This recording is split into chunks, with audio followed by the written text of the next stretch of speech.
गेल्या वेळेला आपण बघत होतो plant hormones. Plant hormones are also called as phytohormones.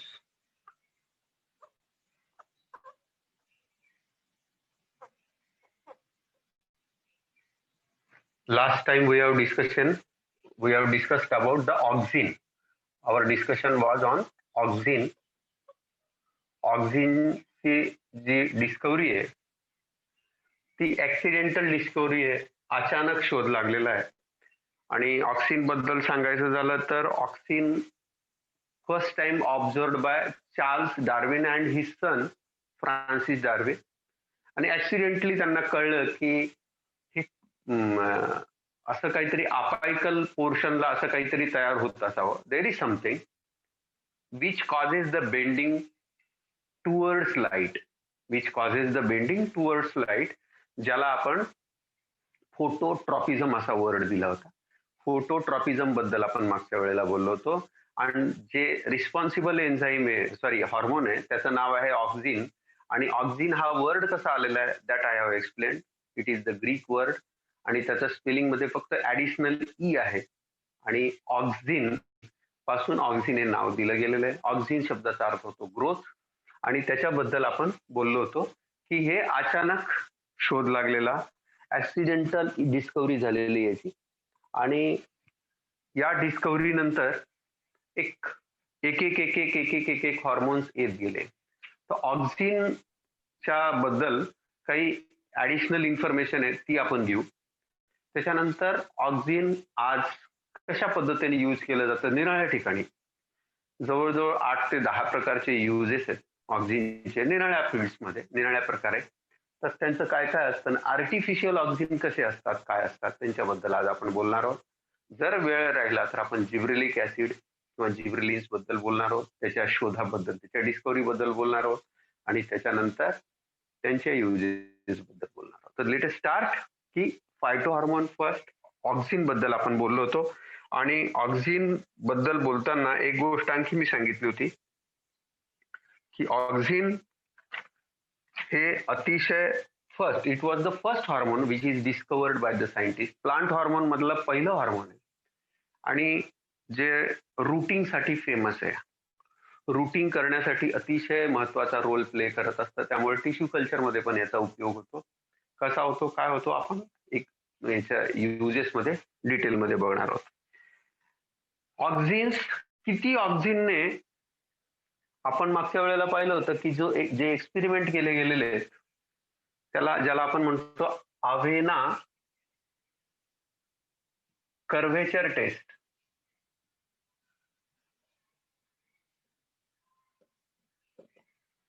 अव्हेना सटायवा तुम्हाला माहिती आहे, ओटच्या प्लांटला, ओट्सला अव्हेना सटायवा असं नाव आहे. आणि त्याच्यावर एक्सपेरिमेंट केले FW वेंट नावाच्या सायंटिस्टने. कोणी केलेलं आहे? FW वेंट नावाच्या सायंटिस्ट. म्हणजे ऑक्झिन बद्दल इन्फॉर्मेशन जी होती फर्स्ट टाइम ती दिली डार्विन पिता पुत्रांनी. आणि त्याची ऍक्च्युअल डिस्कवरीचं क्रेडिट, ऍक्च्युअल आयसोलेशनचं क्रेडिट जातं FW वेंटला. FW वेंटने ह्युमन युरिन पासून ऑक्झिन मिळवलेलं आहे. आणि एका डिसीज्ड पेशंटच्या बॉडीमधनं, एका डिसीज्ड पेशंटच्या युरिन मधनं त्याला सेपरेट केलं. त्या माणसाला पेलाग्रा नावाचा आजार होता.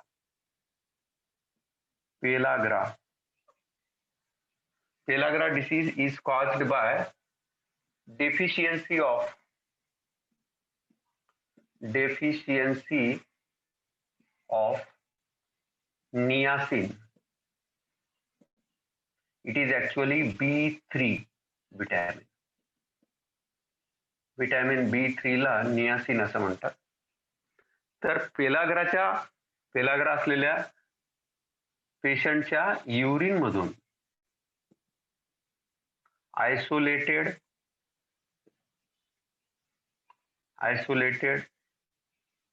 फ्रॉम युरिन आणि ह्युमन बॉडी मधनं हे आयसोलेट केलं जाऊ शकतं. ह्युमन बॉडी म्हणजे ह्युमन युरिन मधनं आयसोलेट केलं जाऊ शकतं. This has been first time proved by FW went.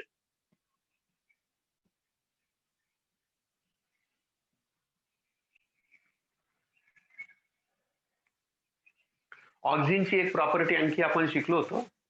Auxin हे नेहमी shoot tip, this is shoot tip, root tip या टिप्स वर तयार होतं, इथे तयार होतं. म्हणजे पोलर्स वर तयार होतात.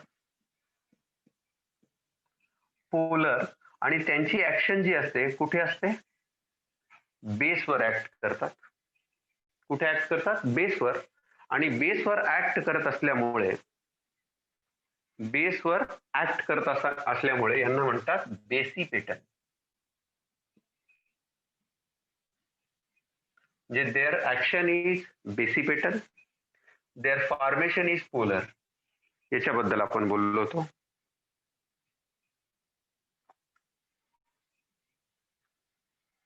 तुम्हाला मागच्या वेळेला जर आठवत असेल तर मी सांगितलं होतं की हा जो स्टंप आहे, अवेनाचा जो स्टंप आहे, suppose this is the Avena plant, potted plant. तर या अवेनाचा टीपचा जो पार्ट होता, हा जो टीपचा पार्ट होता हा कट केला होता. हा कट केला आणि एका आगार ब्लॉकवर ठेवला होता.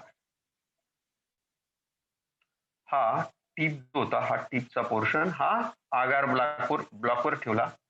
या आगार ब्लॉकवर असं त्यांनी पाहिलं, ऑब्झर्व केलं की हा जो शूट टिपचा पार्ट होता जो कट केला होता तो याच्यावर ठेवल्यानंतर ऑक्झिन याच्यात आलं आणि हे आता कट केलेलं आहे.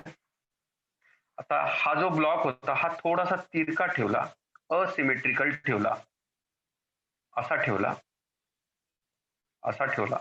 आणि what he found that now the curvature is like this. आणि लाईट इकून दिला, लाईट इकून दिला. नॉर्मली कर्वेचर कसा असतो? असा असतो. परंतु हा तिरका ठेवल्यामुळे म्हणजे याचं बेसिपेटल फंक्शन कसं शोधलं गेलं की याच्यात जे हॉर्मोन्स, म्हणजे या शूट टिप मधले जे हॉर्मोन्स होते ते सगळे हॉर्मोन्स याच्यात आले, या आगार ब्लॉक मध्ये आले. आगार ब्लॉक जर थोडासा तिरपा ठेवला तर याच्यातले हॉर्मोन्स इथे पर्क्युलेट झाले, इथे आले आणि यांनी इकडची ग्रोथ न करता आता इकडच्या बाजूला ग्रोथ केली आणि हे असं कर्व झालं. दिस इज अवेना कर्वेचर. ही गोष्ट आपल्याला लक्षात ठेवायची.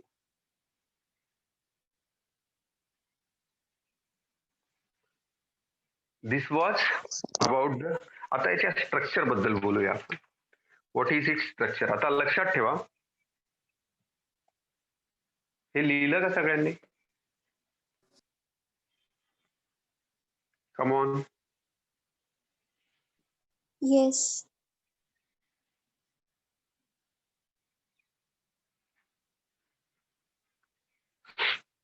काय आपण ह्याच्यातनं काय शिकलो?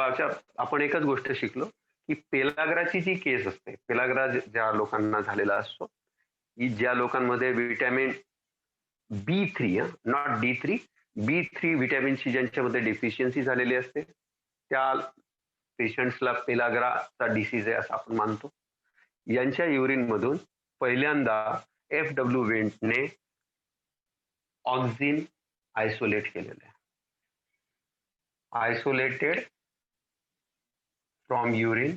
काय आयसोलेट केलं? ऑक्झिन.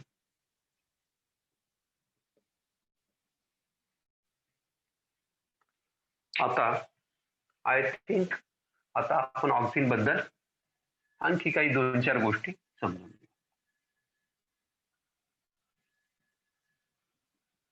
आता ऑक्झिन बद्दल एक आणखी महत्वाची गोष्ट आपल्याला बोलायची, that is about its structure. याचं स्ट्रक्चर जे असतं, अनसॅच्युरेटेड रिंग असते, ही लक्षात नाही ठेवली तरी चालेल, काढून ठेवायची तर ठेवा. ही अशी असं स्ट्रक्चर असतं सर्वसाधारणतः ऑक्झिनचं. हे असं स्ट्रक्चर असतं.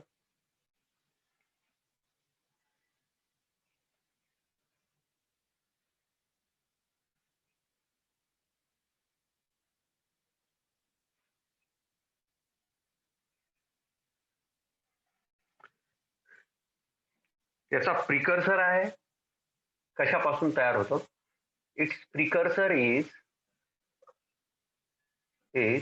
tryptophan.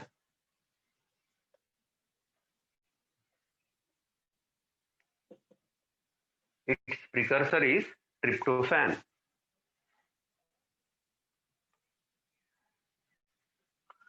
ट्रिप्टोफॅन ह्याचं प्रिकर्सर आहे. आपल्याला एक गोष्ट माहिती आहे, alanine, phenyl phenyl alanine, threonine आणि tryptophan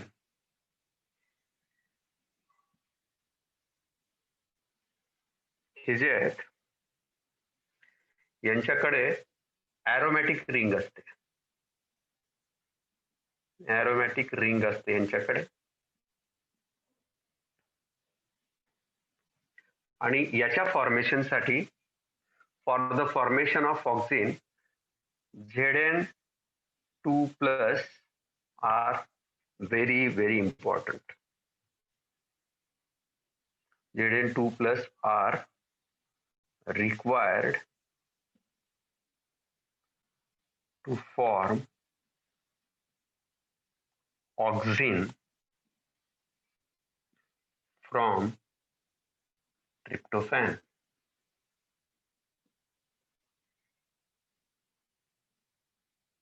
Amino acid.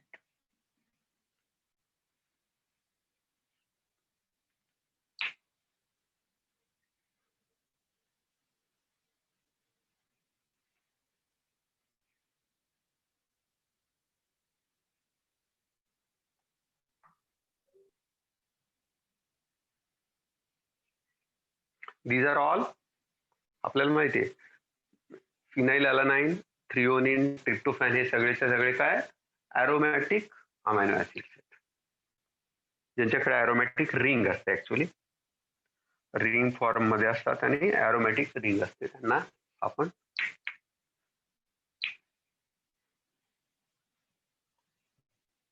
Aromatic amino acids पण म्हणतो. आता एक प्रश्न पडतो. प्रश्न असा आहे की किती प्रमाणात ऑक्सिन तयार झालं तर it will show its effect. किती प्रमाण लागतं कमीत कमी. लक्षात ठेवायचं की रूट्स फॉर्मेशनसाठी, रूटिंगसाठी कमी, अतिशय कमी प्रमाणात असलं तरी सुद्धा काम करतं. मात्र शूट डेव्हलपमेंटसाठी जास्त प्रमाण लागतं, ऑक्सिनचं प्रमाण जास्त लागतं. किती लागतं ते आपण बघणार आहोत. हे झालं का? Come on. Yes.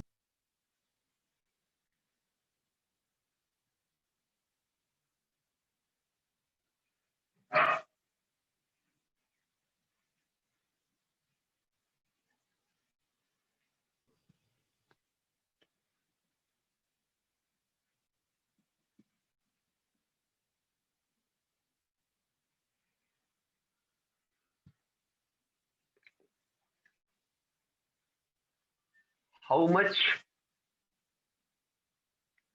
concentration of oxygen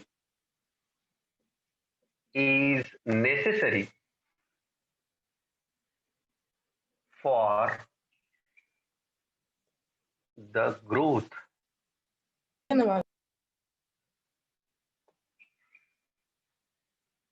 For the growth किती लागतं?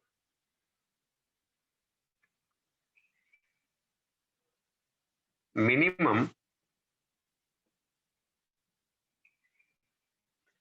10 ppm, minimum 10 ppm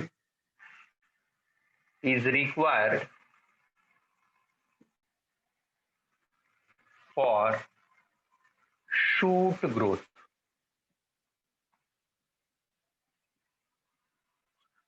And 0.0001 एकदा 0 आहे, 01 ppm is required for primary route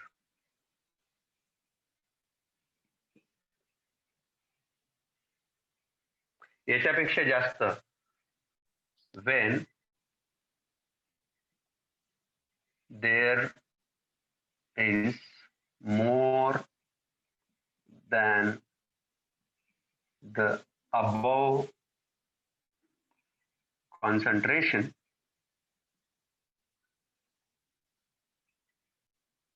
secondary roots start to develop.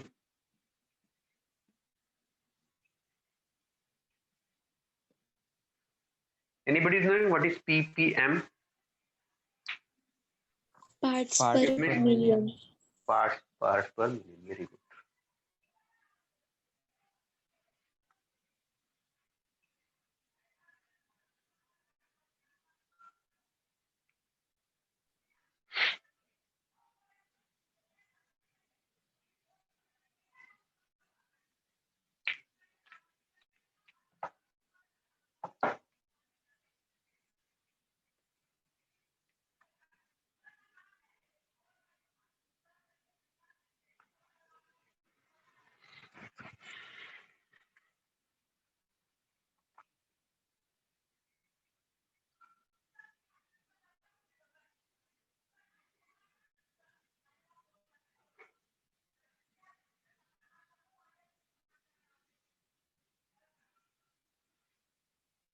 पुसतोय मी. चालेल. आता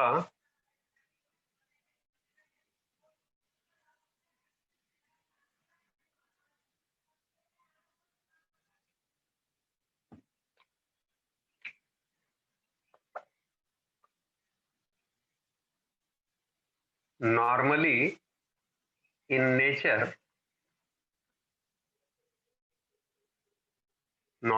nature, two types of auxins are formed. Two types of auxins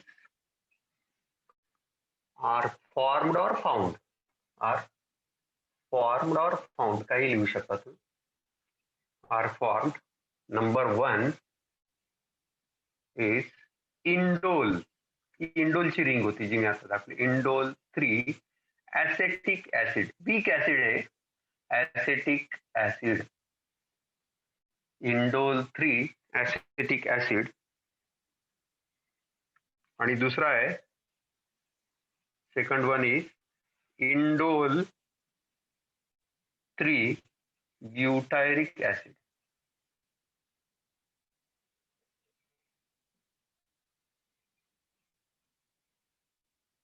But auxins can be prepared in labs also. Artificial जे auxins असतात nowadays they can be prepared in labs also, and how they are prepared and what is their name that we are going to study. ते असतात दोन प्रकारचे, तीन प्रकारचे. यांना short मध्ये असं पण लिहितात. ते बघा काय काय लिहितात. 2,4-D म्हणजे ऑक्सिजन. त्याच्यानंतर 2,4,5T म्हणजे सुद्धा ऑक्सिजन. आणि NaA. these are all artificial oxygens.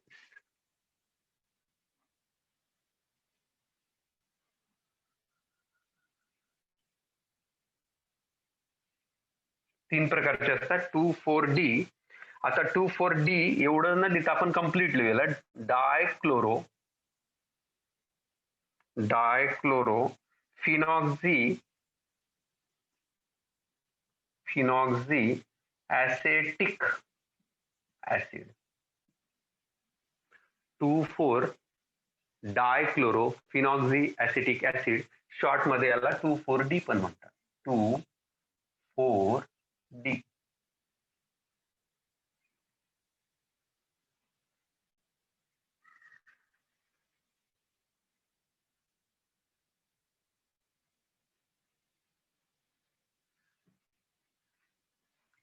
दुसरं जे आहे त्याचं नाव लिहू.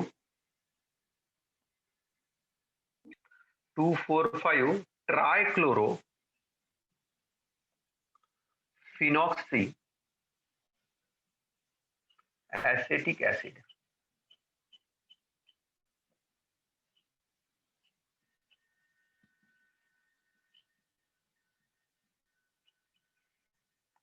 फोर 5 टी असं याला म्हणतात. आणि शेवटचा आहे नॅफ्थॅलिन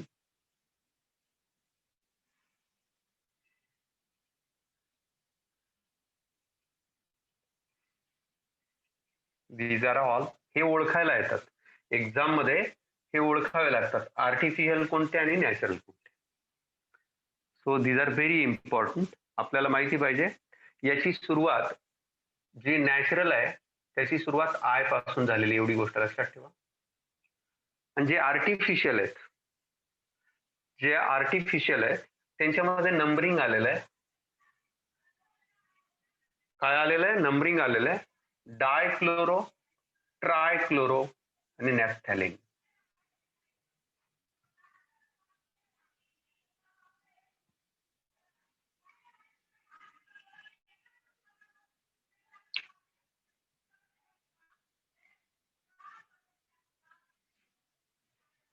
ठीक आहे, लिहिलं सगळ्यांनी बरोबर?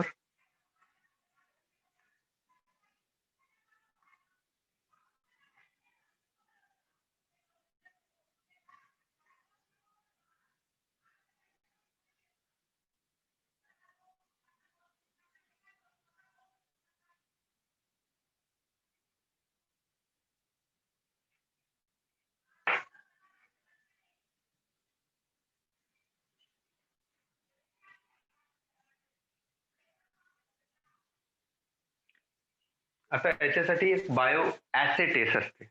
जनरली बायो ऍसे आपण हॉर्मोन्सच्या बाबतीत करतो. आपल्या बॉडीमध्येही जे ऍसे, बायो ऍसेची जी टेस्ट आहे त्याच्यानं आपण बायो ऍसे असा वर्ड यूज करतो. एकदम बारकाव्याने लक्ष द्या. बायो याचा अर्थ लिव्हिंग ऑर्गॅनिझम्स मध्ये केली जाणारी टेस्ट. ऍसे शब्दाचा अर्थ ज्याला आपण डायरेक्टली, एक गोष्ट लक्षात ठेवा, तुम्ही ब्लड सॅम्पल घेतलं समजा, तर तुम्हाला डायरेक्टली त्याच्यामध्ये इतके कमी प्रमाणात असतात काही काही हॉर्मोन्स किंवा काही काही फॅक्टर्स ब्लड मध्ये इतके कमी प्रमाणात असतात की यू कॅनॉट मेजर देम. अशा वेळेला एवढं इतकं जर असेल तर काय इफेक्ट दाखवेल? एक एक्झाम्पल देतो तुम्हाला. म्हणजे याचा याचा याच्यासाठी प्रपोर्शनेट स्टडी केला जातो. म्हणजे काय केलं जातं की किती अमाऊंट काय रिझल्ट देईल आपल्याला, किती अमाऊंट मध्ये जर तो पर्टिक्युलर हॉर्मोन गेला तर काय इफेक्ट दाखवेल, याला म्हणतात बायो ऍसे टेस्ट. याला वर्ड काय यूज करतात? बायो ऍसे टेस्ट असा वर्ड यूज करतात. बायो ऍसे हा वर्ड नीट लक्षात घ्या, काळजीपूर्वक लक्षात घ्या. बायो ऍसे असं म्हणतात त्याला.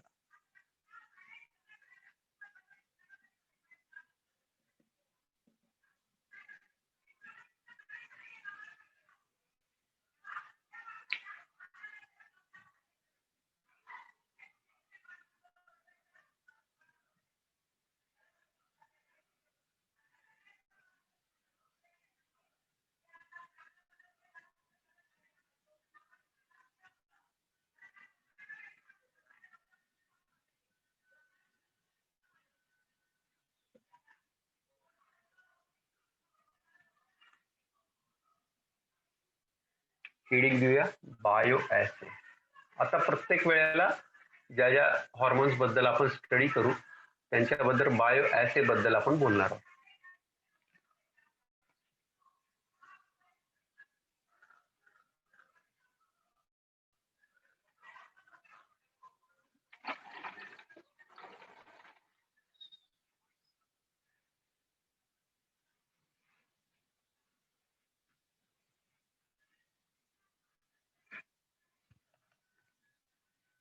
याचे डेफिनेशन लिहून घ्या पहिल्यांदा.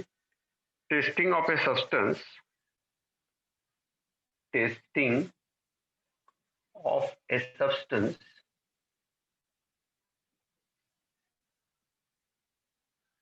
testing of a substance for its activity in for its activity in causing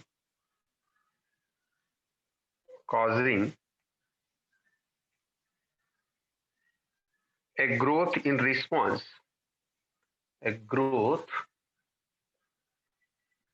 in response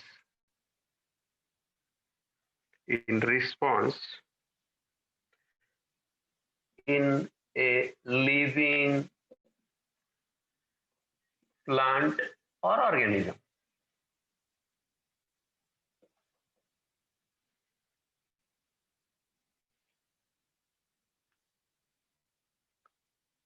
It is quantitative test. Quantitative test. किती क्वांटिटीला काय दाखवतं? It is quantitative test. याच्यात आपण दोन प्रकारच्या टेस्ट करतो. पहिली आहे ॲव्हेना कर्वेचर टेस्ट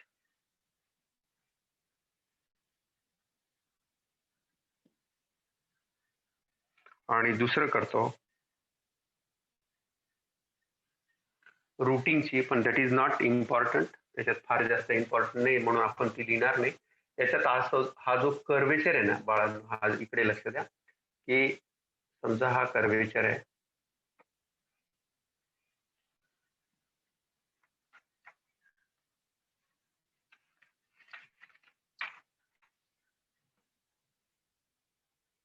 समजा हे कर्वेचर जे तयार झालं ना, या कर्वेचरचा अँगल आपण मोजत असतो. हा जो कर्वेचर आहे समजा हा नॉर्मल आहे, तर इथे किती डिग्री हे झालं, चेंज झालेला, किती बेंडिंग झालेलं आहे, हा जो अँगल मोजणं असतो. This is Avena curvature test. Angle, measurement of angle.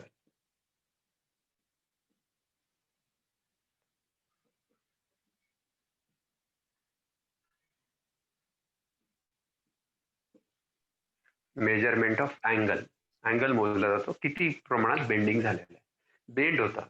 जसं जसं ऑक्सिन तयार होत जातं तसं तसं त्याचं बेंडिंग होतं, आणि बेंडिंग किती झालं त्याचा अँगल मोजला की आपल्याला त्याचा इफेक्ट समजून येतो की किती ऑक्सिजनला किती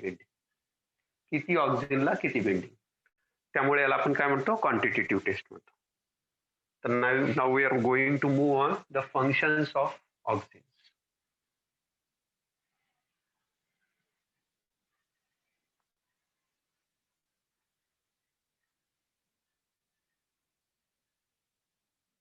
उसू आहे आपल्याला डायरेक्ट पुढच्या टॉपिकवर जायचंय, त्याचा ऑल फंक्शन चालू करायचा. बोला. येस. गुड.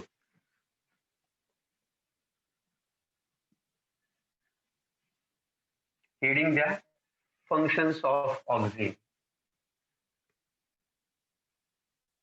मग characteristic features of oxygen.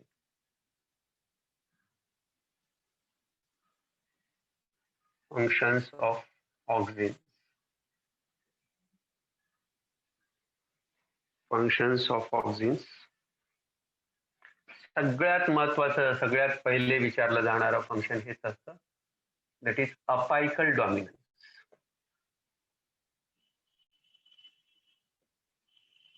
What is apical dominance? तुम्ही बघितलं असेल जनरली प्लांट्स मध्ये नॉर्मली वी फाइंड की suppose this is the plant body. समजा ही एक प्लांट आहे, या प्लांट मध्ये तर हा जो कॅनोपीचा जो पार्ट असतो, हा जो कॅनोपीचा, सपोज हे झाड आहे, या झाडाच्या कॅनोपीचा जो पार्ट असतो, जो टॉपमोस्ट पार्ट असतो, हा जो पार्ट असतो, हा पार्ट नीट लक्ष द्या, हा जो पार्ट असतो बाळांनो, हा पार्ट कंटिन्युअस ग्रो करत राहतो. हा बाकीच्यांना तेवढा ग्रो होऊ देत नाही. It does not allow to grow as per, म्हणजे ह्या साईडच्या ज्या गोष्टी आहेत, ह्या ज्या साईडचे जे ब्रांचिंग असेल किंवा साईडचे जे लिव्स असेल, याला याच्यापेक्षा वरती जाऊ देत. येतंय का लक्षात? तुम्ही बघा, ऑब्झर्व करा, जो शेंड्याचा भाग असतो, जो शूट टीप असतो ना, तो नेहमी सतत वाढत राहतो आणि तो सगळ्यात वरती असतो. This particular condition is called as apical dominance. हा जो अपेक्सचा पार्ट असतो तो डॉमिनेट करतो सगळ्यांना. डॉमिनेट करणं म्हणजे काय, बाकीच्यांना स्वतःबरोबर येऊ देत नाही. हा सतत पुढे जातो.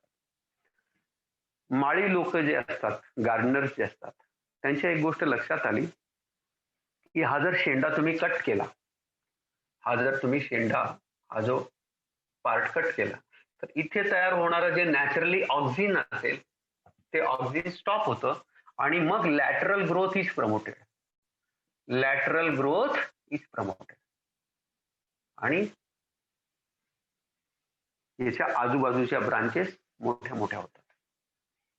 याच्या आजूबाजूच्या ब्रांचेस मोठ्या मोठ्या होतात. हॉर्टिकल्चर शब्दाचा अर्थ होतो बागकाम शास्त्र.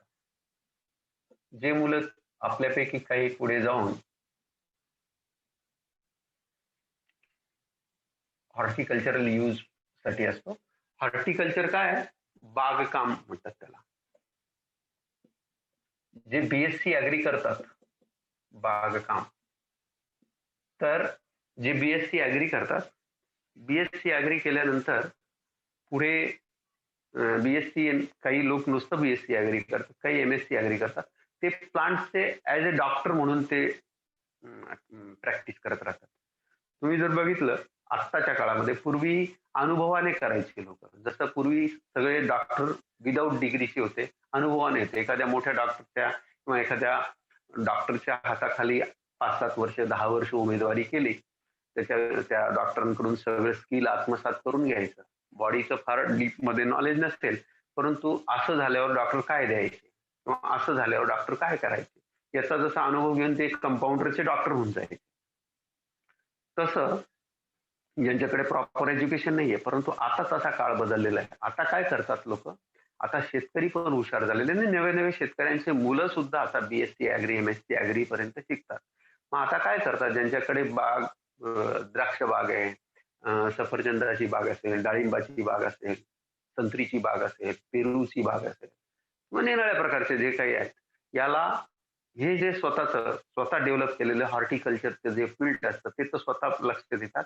आणि असे लोक काय करतात, 10-20-50 शेतकरी, परिसरातले जे 50-100 शेतकरी असतात, या 50-100 शेतकऱ्यांना स्वतःचं पर्सेंटेज किंवा स्वतःची फीस सांगतात की तुमचा बाग आला, प्रॉपर त्याचं आम्ही देखभाल करू, कोणत्या वेळेला काय करायचं, कोणत्या वेळेला काय करायचं, कोणतं औषध फवारायचं, किंवा किती खत द्यायचं, कोणत्या गोष्टी द्यायच्या. ते आता कसं असतं, जसं डॉक्टर्स जे असतात, ते डॉक्टर्स काय करतात, मुलांना माहित नसतं ऍग्रिकल्चरल फील्ड म्हणजे काय प्रकार असतो.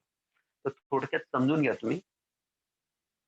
ऍग्रिकल्चरल फील्ड मध्ये काय केलं जातं की निराळे जे, त्यांना प्लांटचे डॉक्टरच म्हणतात आजकाल, त्यांना तसं म्हणण्याची पद्धत. कारण आपला जिल्हा जो आहे, नाशिक जिल्हा जो आहे, हे ग्रेप साठी फार हे आहे, प्रसिद्ध आहे, फेमस आहे.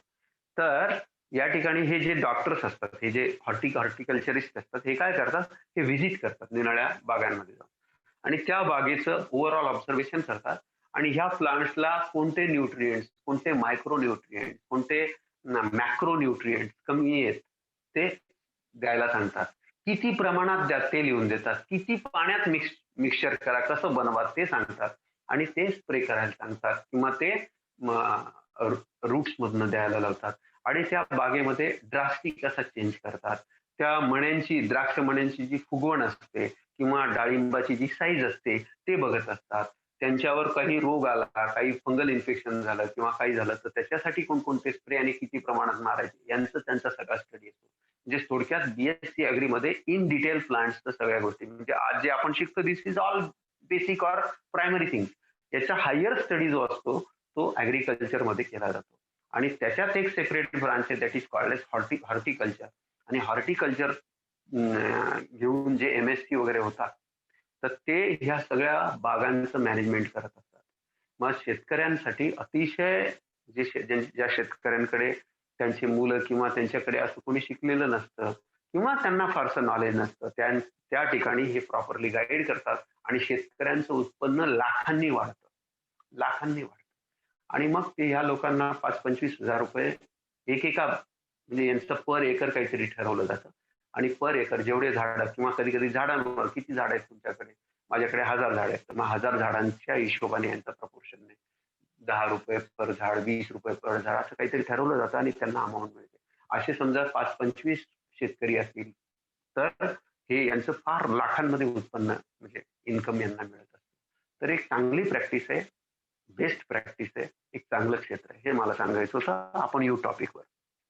तर अपायकल डॉमिनन्स जो असतो, या अपायकल डॉमिनन्समुळे होतं काय, की तुम्हाला जेव्हा लॅटरल ग्रोथ एक्सपेक्टेड असते, की लॅटरल ग्रोथ झाली पाहिजे, त्यावेळेला तुम्ही तो जो पोर्शन असतो अपेक्सचा तो कट करता आणि त्यामुळे लॅटरल ग्रोथ तुम्ही प्रमोट करता.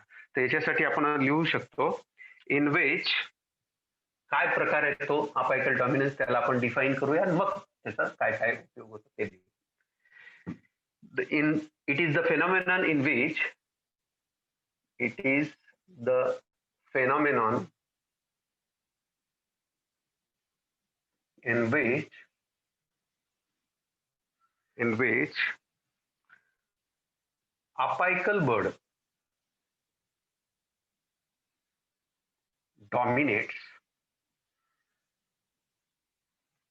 apical bird dominates or does not allow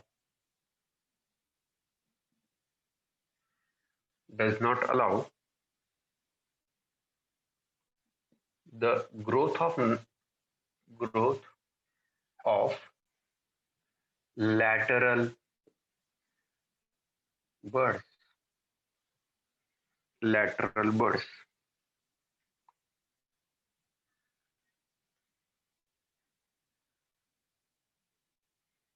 lateral बर्ड्सलाच आपण ॲक्झिलरी बर्ड्स म्हणतो.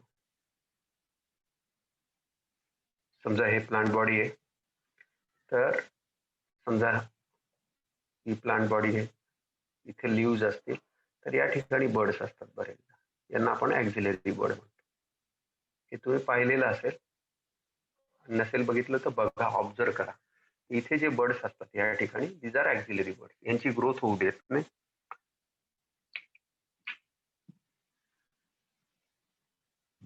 Auxiliary birds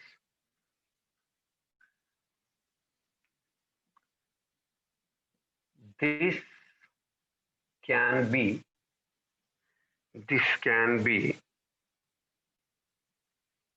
prevented by, असं जर टाळायचं असेल, फक्त शूट नाही डेव्हलप झालं पाहिजे, ॲक्झिलरी बर्ड्स पण डेव्हलप झालं पाहिजे, असं जर पाहिजे असेल तर काय करावं लागतं, दिस कॅन बी प्रिव्हेंटेड बाय डिकॅपिटेशन. म्हणजे आता जो शेंडा कापून टाकला ना आपण,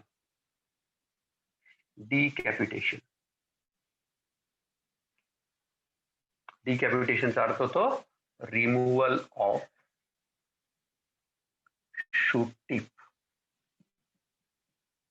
याला म्हणतात decapitation, removal of shoot tip.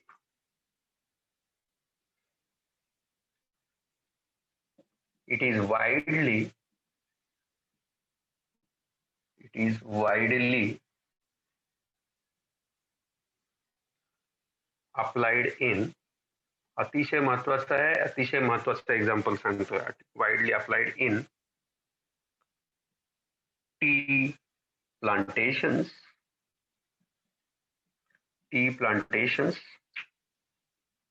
and hedge making. As it is NCERT ची लाईन आहे, हेज मेकिंग. एक शब्द समजून घेऊ. टी प्लांटेशन मध्ये आता विचार करा, आपण जो चहा पितो, त्या समजा एखादा टी प्लांट आहे, suppose this is T plant,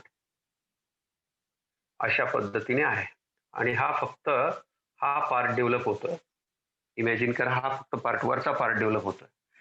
तर असं करून चालणार नाही, कारण त्याच्या टी काय आहे, टीच्या लिव्ज मध्ये अल्कलॉइड असतं, टॅनिन.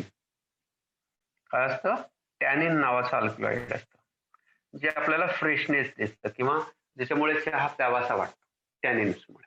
आता तुम्ही विचार करा, जर हा जो अपायकल डॉमिनन्स असा राहिला, तर टीचं प्लांटेशन, आता टी तुम्हाला माहिती आहे, जनरली तुम्ही बघितलं असेल, आसाममध्ये याचं उत्पन्न जास्त प्रमाणात घेतलं जातं, दार्जिलिंग, आसाम त्या भागात. तर डोंगराळ भागामध्ये तर खूप मोठं प्लांटेशन होऊन चालणार नाही. त्याच्यासाठी त्याचे पानं प्रॉपर डेव्हलप झाले पाहिजे. म्हणून अशा वेळेला काय करतात, त्याचं डिकॅपिटेशन मध्ये मध्ये मध्ये मध्ये करत राहतात. So these from these birds many leaves they sprout out किंवा फॉर्म, आणि खूप साऱ्या प्रमाणात पानांची गर्दी होते. आणि आपल्याला तेच पाहिजे असतं, याचं उत्पन्न, चहाचं उत्पन्न म्हणजे काय, पानांचंच उत्पन्न आहे. आणि म्हणून याचं डिकॅपिटेशन करून जास्तीत जास्त उत्पन्न घेतलं जातं.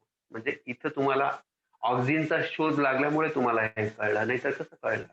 म्हणून अपायकल डॉमिनन्स इथे कट करून अपायकल डॉमिनन्सला काय म्हणू त्याला, हटवलं जातं, काढलं जातं, आणि चहाचं उत्पन्न वाढवलं जातं. दुसरी गोष्ट आहे, हेज मेकिंग काय प्रकार आहे तुम्ही पाहिलेलं आहे.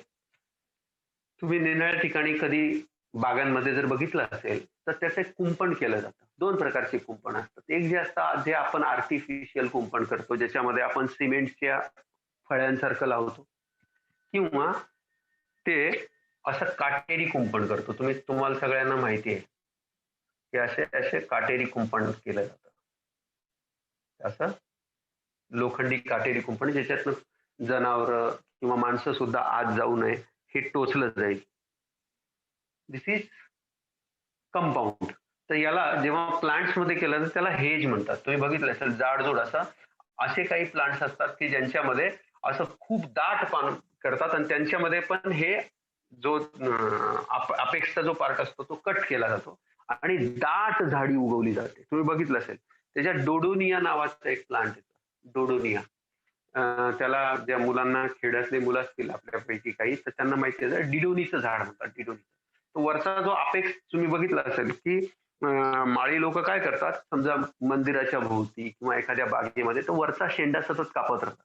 आपल्या नाशिकमध्ये डिवायडर्स मध्ये तुम्ही बघितलं असेल, तिथं पण वरचा शेंडा कट करतात, जेणेकरून ती जी जाळी असते, ती जी झाडांची जाळी असते, ती दाट आली पाहिजे, जेणेकरून लाईट इकडच्या वाहनांचा लाईट आणि इकडच्या वाहनांचा लाईट, किंवा इझिली कोणीही त्याला क्रॉस करू नये. जे एक प्रकारचं कुंपणासारखं काम आहे, त्याला हेज असा वर्ड यूज केला जातो. तर हेज मेकिंग मध्ये सुद्धा ऑक्सिन्सचा रोल असतो. आणि तुम्हाला माहिती, इट इज व्हेरी सिम्पल. तुम्ही त्याचं टीपचा पार्ट जो आहे, शूट अपेक्सचा पार्ट कट केला की तुम्ही चांगल्या पद्धतीने ते तयार करू शकता. मी जे बोलतो हे कळतंय का सांगा, have you got this? Dividers मध्ये Yes. बहुतेक मुलांनी बघितलं असेल, आता बघितलंय ना सगळ्यांनी.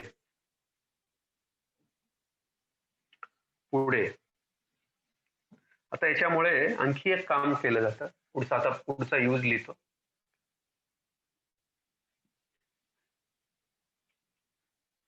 दुसरा यूज लिहूया.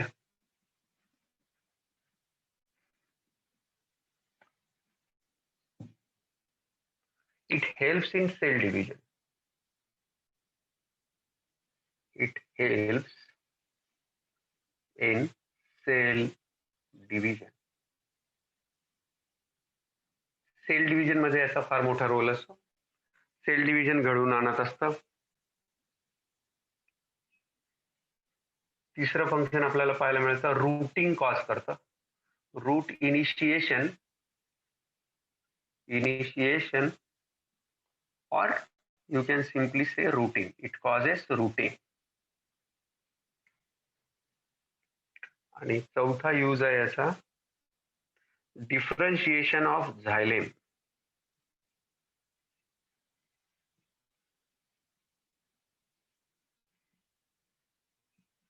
Differentiation of झायलेम.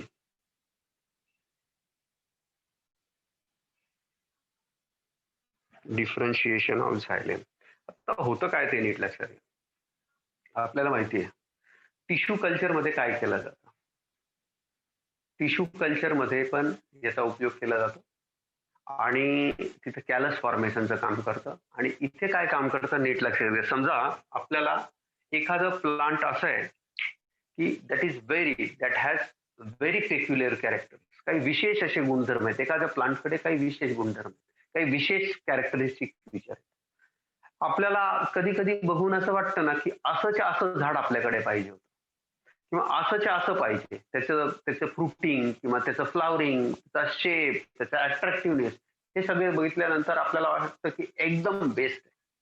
अशा वेळेला we cannot wait for a longer period of time, because की तसंच प्लांट जर आपल्याला पाहिजे असेल तर सेम प्लांट तर मिळणं महाकठीण आहे. मग अशा वेळेला काय केलं जाऊ शकतं? सेम प्लांट मिळवण्यासाठी त्यांचं काय म्हणतात, सेल्फ फर्टिलायझेशन झालं पाहिजे. सेल्फ फर्टिलायझेशन म्हणजे तसंच प्लांट सेम टू सेम त्याच याचं प्लांट त्याचं प्रॉपर फर्टिलायझेशन, मग ते सीड मिळतील, मग ते तुम्ही सीड सो करणार, मग ते तशा पद्धतीने तुम्हाला प्लांट मिळेल. तेही एक्झॅक्ट मिळेल की नाही, कारण आपल्याला माहिती आहे की जेव्हा जेव्हा फर्टिलायझेशन होतं तेव्हा दोन डिफरंट गॅमेट्स असतात, त्याच्यामुळे त्याच्यात व्हेरिएशन पण येऊ शकतं. एक्झॅक्ट प्लांट मिळणार नाही किंवा तेच कॅरेक्टर असलेलं प्लांट तुम्हाला मिळणार नाही. मग अशा वेळेसाठी काय केलं करतो आपण?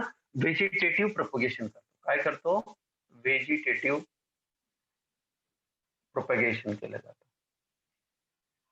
आता हे जे व्हेजिटेटिव्ह प्रोपगेशन असतं याच्यामध्ये काय केलं जातं? Very simple. समजा हे प्लांट आहे, हे ओरिजिनल प्लांट आहे, हे ओरिजिनल प्लांट आहे. तर या प्लांटचा एखादी ब्रांच वगैरे असं काहीतरी घेतलं जातं आणि त्याला आपण काय करतो, दुसऱ्या पॉट मध्ये याला शिफ्ट करतो. हा एवढा पार्ट कट करतो आणि याला इथं खोचून देतो. याच्यात जर आपल्याला लक्षात ठेवा, याच्यात जर आपल्याला आवश्यक असेल, गरजेचं असेल, तर आपण काय केलं पाहिजे? याला काय करतात, आत्ताचा जो नवीन ट्रेंड आहे तो असं सांगतो, याला तुम्ही काय केला, याला हा जो पार्ट आहे हा पार्ट तुम्ही डीप करून ठेवा थोड्या वेळासाठी. कशात? ऑक्सिजन मध्ये. ऑक्सिजन असलेल्या सोल्युशन मध्ये तुम्ही याला थोडा वेळ डीप करून ठेवा. कोणता पार्ट? व्हेजिटेटिव्ह पार्ट, ब्रांच वगैरे काही असेल, व्हेजिटेटिव्ह पार्ट जो आहे. अँड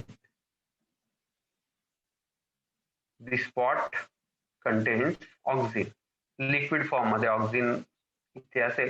तुम्ही याला डीप करून ठेवा थोड्या वेळासाठी आणि then you shift to a proper pot where there is a soil. जिथं माती आहे अशा ठिकाणी नंतर तुम्ही केला. मग याच्यामुळे काय होतं, काय आपण पाहिलं, याचं रूट इनिशिएशनचं फंक्शन याचं काम चालू. नाव it will initiate the root formation. येतंय लक्षात तुमच्या? आणि तुम्हाला माहिती आहे की कमी प्रमाणात जरी 0.0001 पीपीएम जरी असलं तरी ते रूटिंग करतं, प्रायमरी रूट फॉर्मेशन मध्ये रोल प्ले करतं. तर इथं तुम्ही अंदाज लावा, जर इथं प्रॉपरली ट्रीट केलं असेल तर you will get multiple roots. आणि नॅचरली एकदा रूट्स डेव्हलप झाले की मग तुम्हाला शूट डेव्हलप करायला काही प्रॉब्लेम येत नाही आणि शूट डेव्हलपमेंट पण सुरू होऊन जाते. म्हणजे it is used in vegetative propagation. आता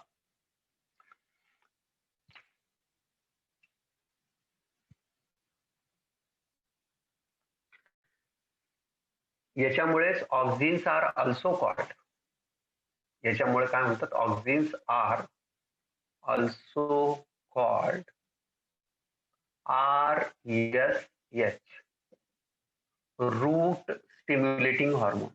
route stimulating hormone, root stimulating hormone. आता याच्यामध्ये कोणकोणतं लागतं ते नीट लक्षात घ्या. For this, for routing,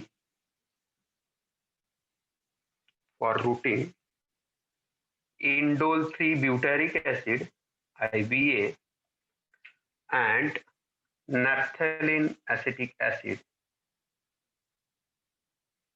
is used. आता हा पण एक MCQ आहे.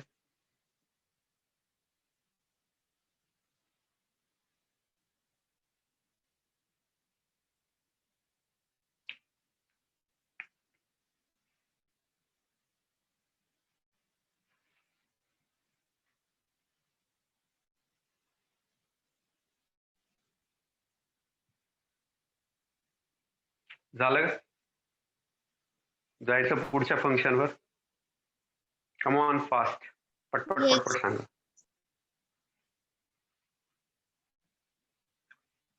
Write down the next function.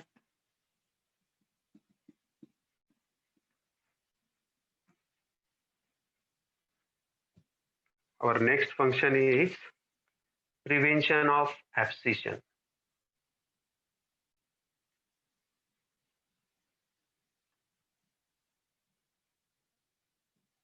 What is the meaning of abscission? Who is going to tell me?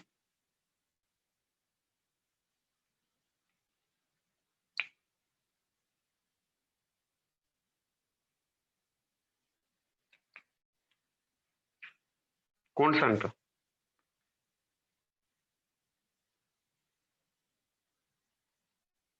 What is abscission? मागच्या वेळेला बोललो होतो. कोण सांगतो? What is the meaning of abscission?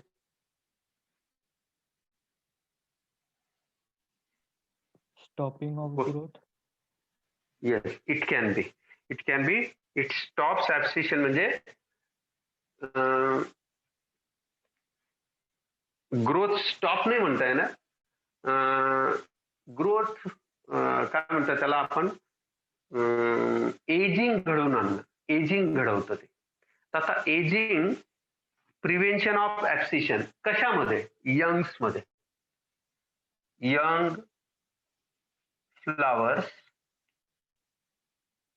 Fruits,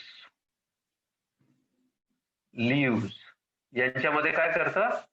गळू देत नाही त्यांना. ऍब्सिशन प्रिव्हेंट करतं. ऍब्सिशन प्रिव्हेंट करणं म्हणजे काय की यांना जे प्रिमॅच्युअर फॉल होतं, फॉल, कधी कधी पानगळ पाहायला मिळते आपल्याला. पानगळ, फुलगळ आणि फळगळ. फळ गळून जातात, पूर्ण मॅच्युअर व्हायच्या आतच गळून जातात. पूर्ण लीव्स प्रॉपर डेव्हलप व्हायच्या आतच गळून जातात.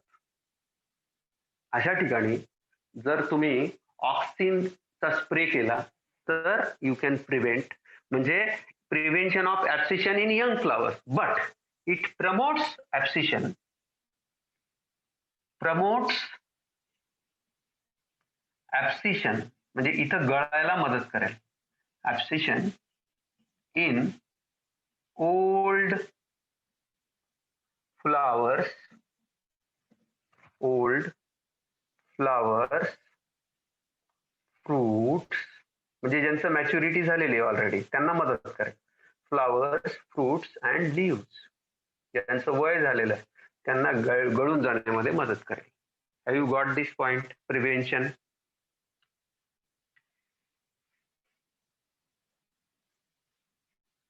Sixth function, it causes flowering. It causes flowering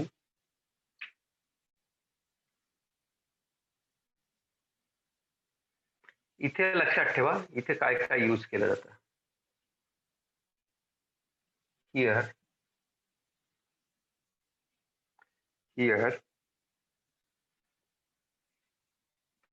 indole 3 acetic acid IAA, आपण I3 नाही लिहित, IAA and NAA plays important role. काय लागतं ऍब्सिशन घडवून आणण्यासाठी किंवा स्टॉप करण्यासाठी? काय काय लागतं? इंडोल 3 ऍसिटिक ऍसिड आणि नॅफ्थलिन ऍसिटिक ऍसिड हे दोन्ही लागत असतात. इन केस ऑफ फ्लावरिंग, आता हे फ्लावरिंग कुठे लागतं आणि का करावं लागतं? तर बरेचदा आपण पाहतो की पाइनॅपल्स मध्ये, पाइनॅपल इथे एक ऍग्रिगेट फ्रूटचा टाईप येतो, तर याच्यामध्ये पाइनॅपल मध्ये it causes flowering in pineapple, तिथे यूज केला जातो पाइनॅपल मध्ये. आणि इथे यूज करतात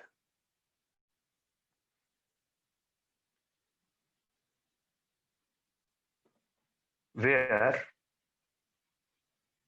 NAA नॅफ्थलिन ऍसिटिक ऍसिड आणि 2,4-D 2,4-D is used. मी आता 2,4-D दरवेळेला डिस्क्राईब करणार नाही. 2,4-D is used.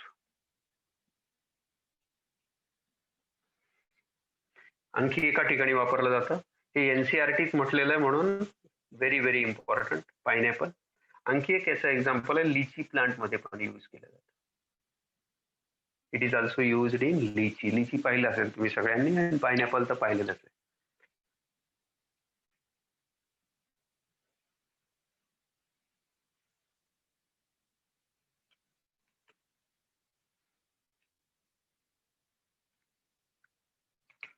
Seventh function parthenocarpy मध्ये याचा रोल असतो. Parthenocarpy. So you are knowing what is parthenocarpy. Already I have taught you. What is parthenocarpy? Anybody? Fruit is formed without fusion of male and female gametes. म्हणजेच काय? Without fertilization. कोण सांगतं? Seedless fruit formation. त्याला आपण काय म्हणू शकतो? Seedless fruit formation.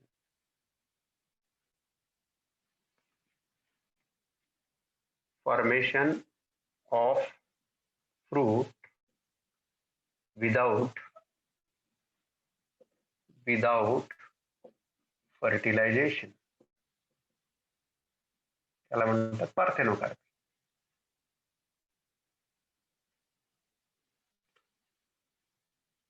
Seedless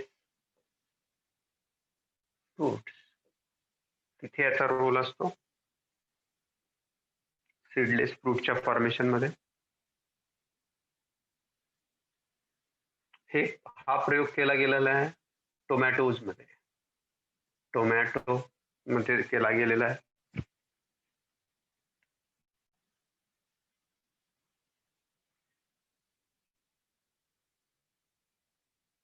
इथं IAA and IBA butyric acid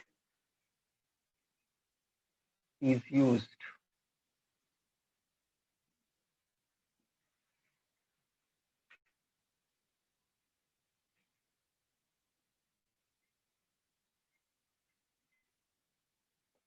याचा आणखी एक फार मोठा यूज केला जातो. खूप इंटरेस्टिंग यूज आहे तो. खूप इंटरेस्टिंग यूज आहे. विडीसाइड माहिती आहे का तुम्हाला सगळ्यांना? किती मुलांना विडीसाइड माहिती आहे? विडीसाइड, वीड किती मुलांना माहिती? WEED, weed. किती मुलांना माहिती आहे वीड बद्दल? एनीबडी? What is weed?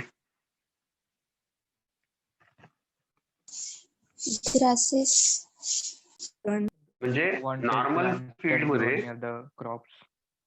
हा, जे नॉर्मल क्रॉपच्या डेव्हलपमेंट मध्ये काय म्हणतात त्याला, क्रिएट डिस्टर्बन्सेस, डिस्टर्ब करतात आणि नॉर्मल क्रॉपला डेव्हलपमेंट करण्यापासून प्रिव्हेंट करतात, हार्म करतात, अशांना आपण वीड म्हणतो.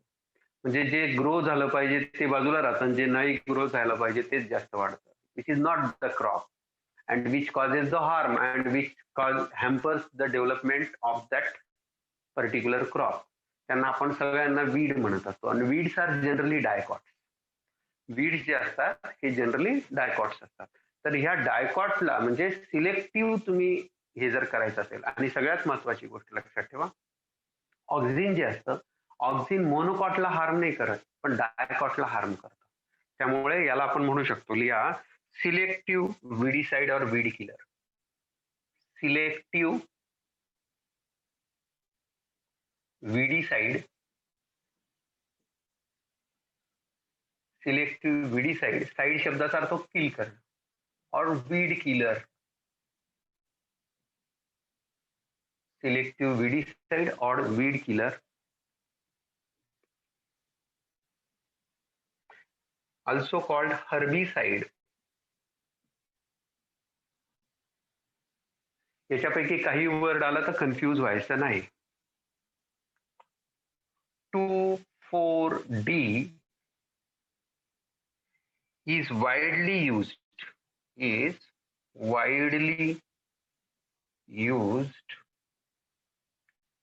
to kill the dicot weeds, to kill the dicot weeds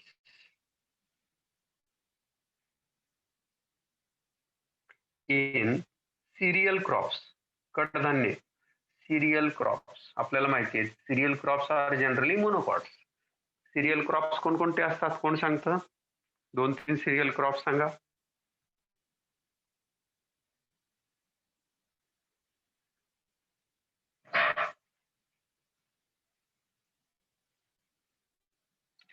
wheat, rice, maize,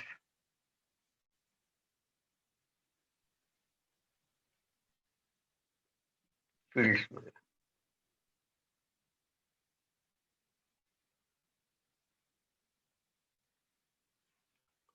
अतिशय महत्वाची गोष्ट, it does not affect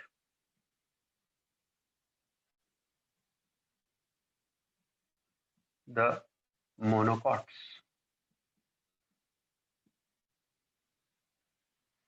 It does not affect the monocots.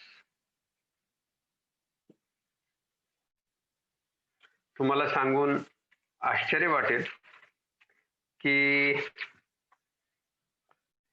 1990 मध्ये अमेरिका आणि व्हिएतनाम यांच्यामध्ये युद्ध झालं. USA अँड व्हिएतनाम या दोन कंट्रीज मध्ये वॉर झाला.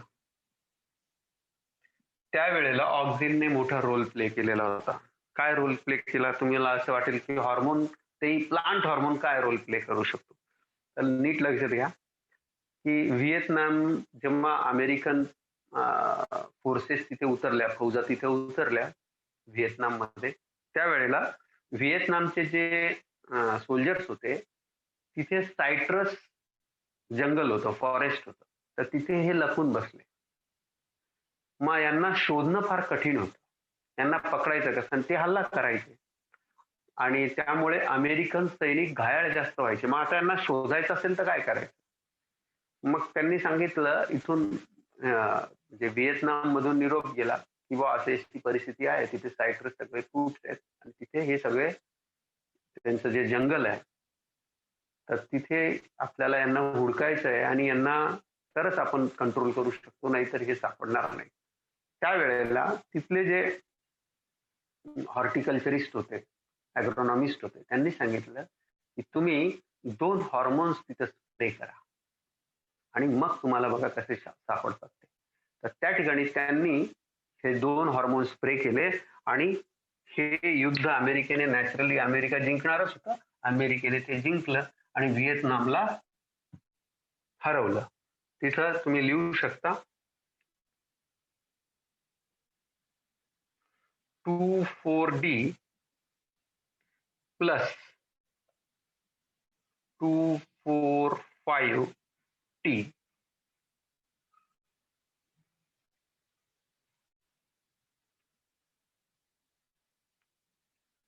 Agent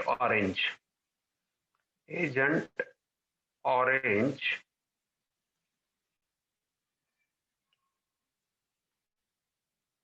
during Vietnam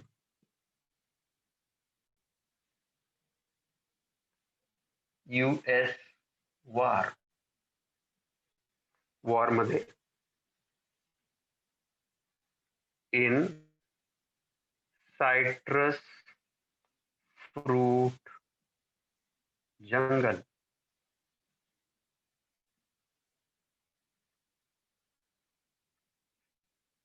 where soldiers were hidden.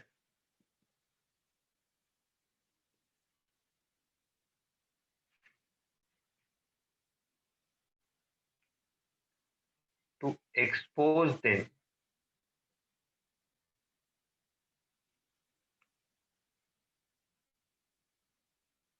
US soldiers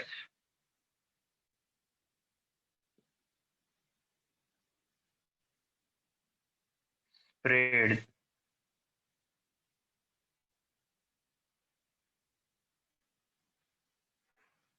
आता इथं एजंट एक वर्ड आलेला आहे. एजंटचा अर्थ होतो, आता इथे कोणी एजंट आला होता का? नाही. एजंटचा अर्थ होतो agent orange means agent orange means 2,4-D plus 2,4,5-T यांचा एकत्रित स्प्रे याला म्हणतात एजंट ऑरेंज.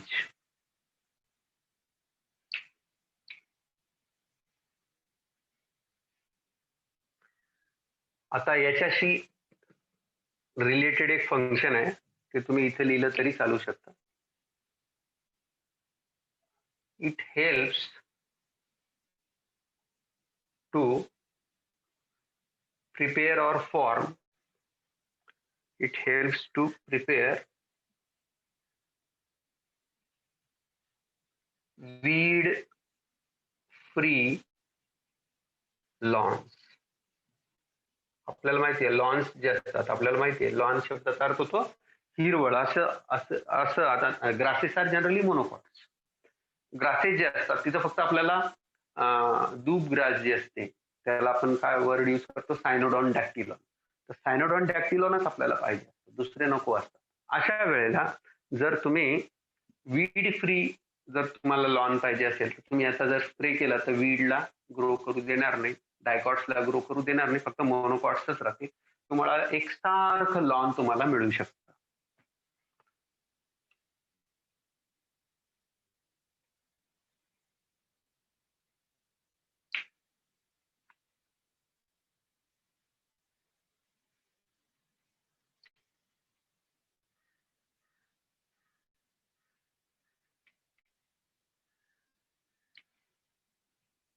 दोन छोटे छोटे युजेस आहेत, आपण समजून घेऊ.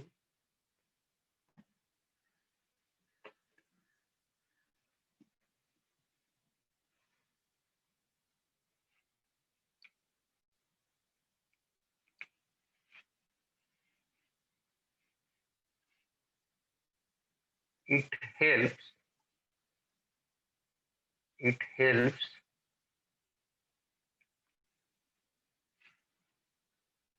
in sweetening of fruits. आणि होतं कसं आहे, स्टार्चचं कन्वर्जन हे करून टाकतं. Starch it will be converted into it breaks down the starch.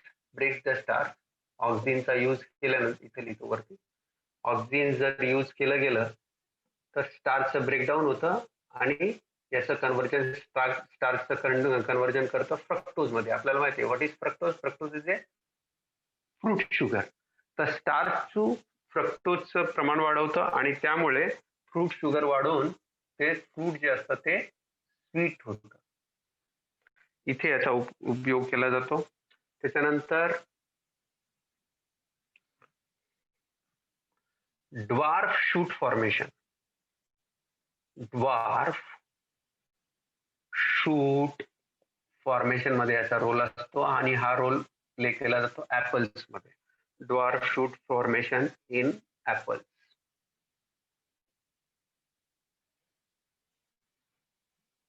इथे लिहून ठेवा, fruits growth on dwarf shoot. Apples मध्ये ड्वार्फ शूट वरच फळं लागत असतात, त्यामुळे त्याचं तिथे हा रोल नाही. शेवटचा आणखी एक,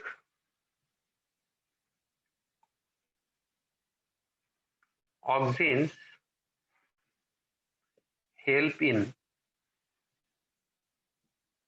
bending of grasses.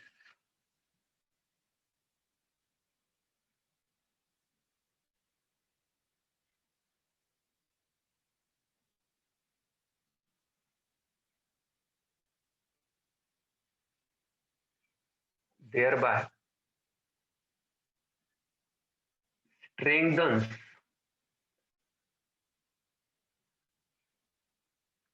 weak stem. Stem weak असेल तर त्याला मजबूत करण्यासाठी सुद्धा ऑक्झिन्सचा उपयोग केला जातो. आणि शेवटचं लिहून घ्या, ऑक्झिन्स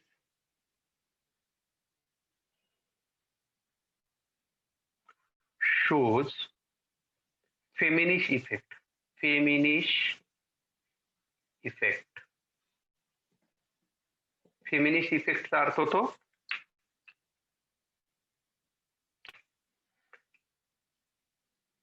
it helps to form female flowers. फार मोठा डिफरन्स आहे, लक्षात ठेवायचा. जिब्रेलिक ऍसिड जे असतं ते मेल फ्लावर बनवतात आणि ऑक्झिन जे असतात ते फिमेल फ्लावर बनवण्याला प्रमोट करतात. तर दिस वॉज ऑल अबाउट ऑक्झिन. पुढच्या लेक्चरमध्ये आपण जिब्रेलिन आणि हे दोनच अतिशय महत्वाचे, बाकीचे छोटे छोटे. ऑक्झिन आणि जिब्रेलिन हे अतिशय मोठे हॉर्मोन्स आहेत आणि यांचे युजेस पण भरपूर असतात. आणि जिब्रेलिक ऍसिडमुळे फार मोठं क्रांती झाली in the field of agriculture. ते आपण उद्या शिकूया. चालेल, थँक्यू.